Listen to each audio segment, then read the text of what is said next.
supaya terarah anak-anak kita ini, anak bangsa kita ini, jauh mereka dari narkoba, narkotika, ganja yang sangat berbahaya yang digerogoti anak bangsa kita pada saat sekarang ini. Berapa tahun sudah Indonesia sudah merdeka, kenapa anak bangsa kita ini masih darurat narkoba? Assalamualaikum warahmatullahi wabarakatuh.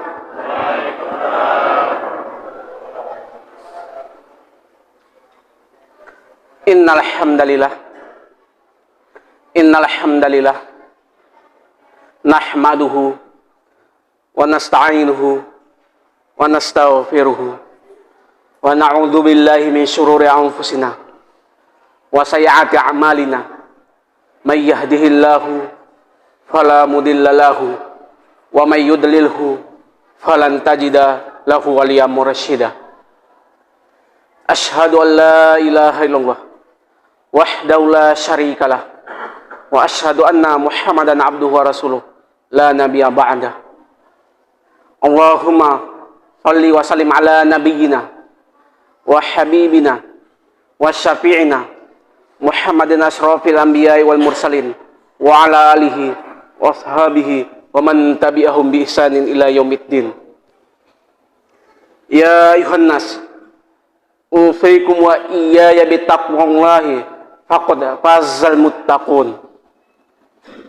Qala ta'ala, ya ayyuhalladzina amanu taqullaha haqqa tuqatih wa la tamutunna illa wa antum muslimun. Wallahu subhanahu wa ta'ala fi kitabil aziz, a'udzu billahi minasy syaithanir rajim. Qul huwallahu ahad, Allahu samad, lam yalid wa lam yulad wa lam yakul lahu kufuwan ahad. Ma'asyiral muslimin rahimakumullah. Pertama-tama yang paling utama, marilah kita panjatkan puji dan syukur yang mana Allah telah memberikan kesehatan dan kelapangan sehingga kita dapat berkumpul di masjid kita ini. Kemudian salawat beserta salam tidak lupa pula kita sanjungkan, yaitu kepada Nabi kita, Nabi besar Muhammad sallallahu alaihi wasallam. Rasulullah telah memperjuangkan agama kita dari zaman dahulu hingga zaman sekarang, dari zaman jahiliyah menuju zaman Islamiyah yang kita rasakan pada saat sekarang ini. Ma'asyiral muslimin rahimakumullah. Yang saya hormati bapak-bapak, ibu-ibu, jemaah sekalian. Gimana kabar ibu-ibu, bapak-bapak? Alhamdulillah sehat semuanya. Alhamdulillah sehat semuanya. Adapun ini malam yang berbahagia, ceramah agama kita, tema kita adalah beberapa kesalahan orang tua terhadap anak. Kemarin tentang berbakti ke orang tua, ya masih hidup, sesudah wafat apa kita kerjakan, kalau hidup apa yang kita lakukan, kalau orang tua kita masih hidup. Sekarang kesalahan, ya kesalahan orang tua apa? Ini kita kupas satu persatu. Adik-adik udah dicatat judulnya? Ya, catat nanti poin-poinnya, yang penting-penting ringkas saja ya. Karena waktu kita sebentar. Bu, Pak, kalau kepanjangan nanti kasih kode ya, Bu. Nanti saya kena laporkan pula, karena banyak kasus kawan-kawan ini kena laporkan. Ya lebih-lebih dan kurang, maafkan aja, apalagi ini live streaming pula nih. Jangan sempat salah pula. Ya maafkan ya kalau ada nanti kurang lebih dan kurang, ya kita luruskan sama-sama nanti. Atau nanti kepanjangan kasih kode. Ya waktu kita ya 15 menit atau lebih kurang lebih begitulah.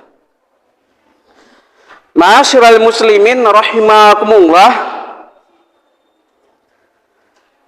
Beberapa kesalahan orang tua terhadap anak, maka ini kita kupas satu persatu. Ini yang pertamanya gimana jelaskannya nih ya? Yang pertama, nggak perlu saya jelaskan panjang lebar Bu, Pak ya. Yang pertama adalah Tidak membaca doa ketika berhubungan suami istri. Hajat lah. Karena kita banyak anak-anak di sini, nggak bisa jelas-jelaskan secara papar-paparkan. Ya. Kenapa? Karena di setiap kita ini diikuti oleh zin korin. Ada zin korin. Namanya zin korin. Zin korin ini suka bekerja sama biasanya sama orang dukun. Makanya kalau ada orang-orang dukun itu, apa permasalahan dia cepat tahu. Kenapa? Apa permasalahan kita dari A si B dia udah paham. Polan sama Polen dia udah mengerti. Apa? Karena dia diikuti oleh zin korin, udah komunikasi dulu sama zin korin. Ini saya buka kedok dukun. Kalau ada dukun di sini, maaf. Ya. Makanya hati-hati. Jangan terlalu percaya ini. Terlalu percaya. Ya, semua kita serahkan kepada Allah permasalahan kita.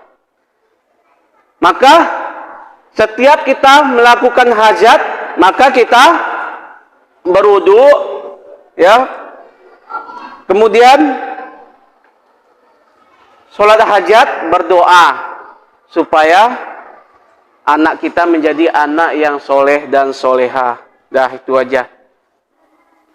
Kemudian tidak memberi makanan yang halal kepada anak kita. Ya. Ini hati-hati kita, Bu, Pak. Kenapa selama ini anak kita ini mada, degil? Guru tidak sanggup mengasuhnya, membinanya. Kenapa? Mungkin kita memberikan nafkah tidak jelas dari hasil korupsi, dari hasil suap menyuap, dari hasil rampasan, dari hasil pungutan liar, memakan pipi proyek yang tidak jelas. Itulah buatnya mada. Jadi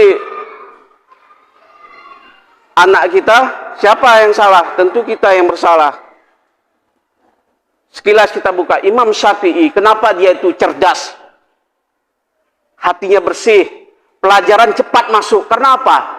Dia di waktu kecil tidak pernah memakan harta yang haram, harta yang riba. Itu perlu kita teliti dalam hidup kita ini, koreksi dalam hidup kita, supaya berkah makanan rezeki kepada anak-anak kita.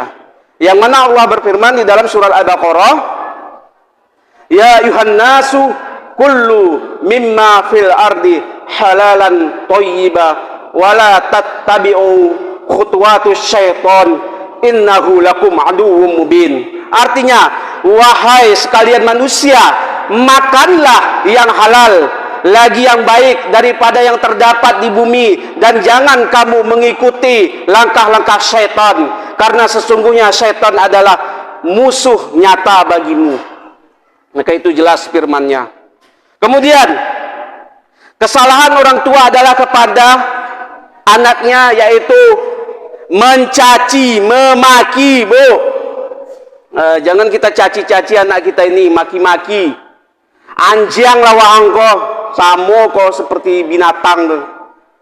Ini jangan drop mental anak kita. Makanya kita ini Indonesia ini masih banyak anak-anak kita ini darurat mental, jatuh mentalnya. Kenapa? Menjadi psikis, akhirnya apa? Menjadi murung. Karena apa? Kita bentak-bentak, pemarah. Ya Bu, Pak, kita sebagian ada sensitif kadang di sini. Tapi tahan emosi kita. Jangan kita menjadi pemarah. La takdob, jangan marah-marah. Itu ajaran Rasulullah pada dahulu. Jangan jadi pemarah. Ya, carut mencarut tidak boleh. Ya, maka sayangilah anak kita. Maka ini akan menjadi generasi kita akan datang. Kemudian yang terakhir adalah tidak memberikan pendidikan kepada anak kita. Ini salah juga kita. Selamatkan pendidikan anak kita, Bu, Pak. Maju dan mundurnya negara kita ini, daerah kita ini adalah tergantung anak-anak kita sekarang. Baik dan buruknya tergantung di tangan mereka sekarang. Kalau buruk generasi sekarang, maka buruklah generasi akan datang. Buruk menjadi pemimpin-pemimpin akan datang. Buruk menjadi wakil-wakil rakyat akan datang. Kalau baik generasi sekarang, maka baiklah generasi akan datang. Anak-anak bangsa kita akan datang. Selamatkan pendidikan mereka. Masukkanlah ke lembaga pendidikan Islam. Pondok pesantren silahkan. Mau pondok pesantren di dalam daerah kita, di luar daerah silahkan. Mau pondok pesantren modern silahkan. Pondok pesantren klasik, tradisional, pondok tahfiz, pondok pesantren terpadu silahkan. Lembaga pendidikan Islam, TKIT, SDIT, SMPIT, supaya terarah anak-anak kita ini, anak bangsa kita ini, jauh mereka dari narkoba, narkotika, ganja yang sangat berbahaya yang digerogoti anak bangsa kita pada saat sekarang ini. Berapa tahun sudah Indonesia sudah merdeka, kenapa anak bangsa kita ini masih darurat narkoba? Ya Bu, masih darurat narkoba. Kenapa? Ini tugas penting, selamatkan pendidikan anak kita ini, selamatkan pendidikan mereka. Bu, Ibu sayang kak sama anak? Sayang? Kalau sayang, masukkan ke pondok pesantren. Jangan kita tidak sanggup pisah sama anak. Inilah anak-anak satu-satunya yang perempuan, yang laki, anak tunggal, anak lanang. Nanti kamu di pesantren kena bully. Pesantren macam militer peraturannya. Kalau sayang sama anak, lebih baik kita menangis sekarang berpisah sama anak kita, daripada kita menangis akan datang mereka adalah menjadi bandar narkoba, candu narkoba,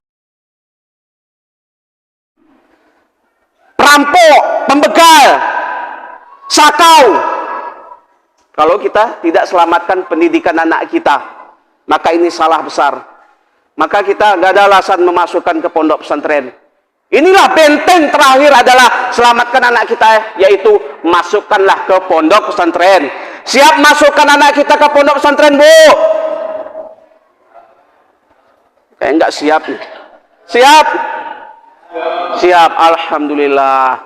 Masukkan. Jangan kita di pondok pesantren tidak ada masa depan, nggak bisa jadi polisi, tentara. Banyak sekarang ini diutamakan alumni-alumni pondok pesantren, tes polisi, tentara. Dipermudah masuknya dengan hafal 3 juz, 5 juz, langsung cepat. Karena apa?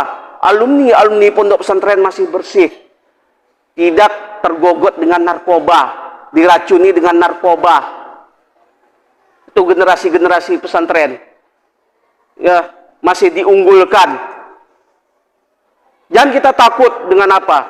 Mereka belajar fikih di kepalanya, hadis, tafsir, tauhid, fisika, matematika, bahasa Indonesia, bahasa Inggris, semua mereka pelajari. Terpadu mereka, dekat mereka ke dunia, dekat mereka ke akhirat, dua-duanya dapat. Masyiral muslimin rahimakumullah. Adapun intisari dari ceramah agama ini adalah, marilah kita selamatkan generasi anak bangsa kita. Tanggung jawab kita yaitu kepada anak-anak kita. Kemudian marilah kita laksanakan tanggung jawab kita kepada anak kita. Selamatkanlah pendidikan mereka, kemudian nafkah mereka, kemudian perbaikilah SDM mereka, sumber daya manusianya di bidang keagamaan dan di bidang umum. Ambil yang baiknya, tinggalkan yang buruknya. Lihatlah perkataannya, jangan lihat siapa yang mengatakannya. Akhirul kalam. Wassalamualaikum warahmatullahi wabarakatuh.